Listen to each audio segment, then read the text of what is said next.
নমস্কার, রনিতার রান্নাঘরে সবাইকে স্বাগত। আজকের রান্নার আকর্ষণ হলো আমার শাশুড়ি মায়ের হাতের আলুর বড়ার রেসিপি।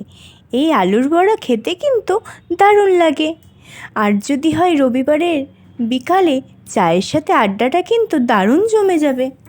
আলুর বড়া বানানোর জন্য ছোট 4টে আলুকে ভালো করে গ্রেট করে ধুয়ে নিয়ে নিয়ে নিলাম লঙ্কা কুচি, আদা কুচি, রসুন কুচি।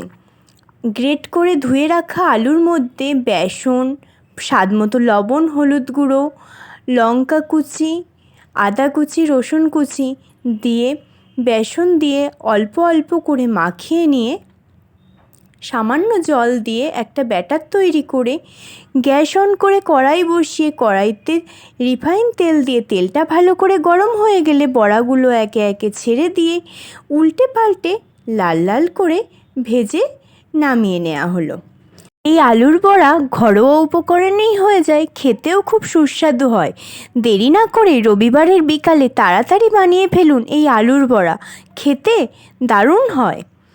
এইভাবে একে একে সবগুলো ভেজে নিয়ে নামিয়ে নিলেই রেডি আমাদের আলুর বড়া। রান্নার ভিডিওটা ভালো লাগলে লাইক, কমেন্ট, শেয়ার করে পাশে থাকবেন। ইউটিউব থেকে দেখলে পেজটি সাবস্ক্রাইব করে দেবেন। ভালো থাকবেন, সুস্থ থাকবেন। আবার আসবো পরের একটি রান্নার ভিডিও নিয়ে। ধন্যবাদ।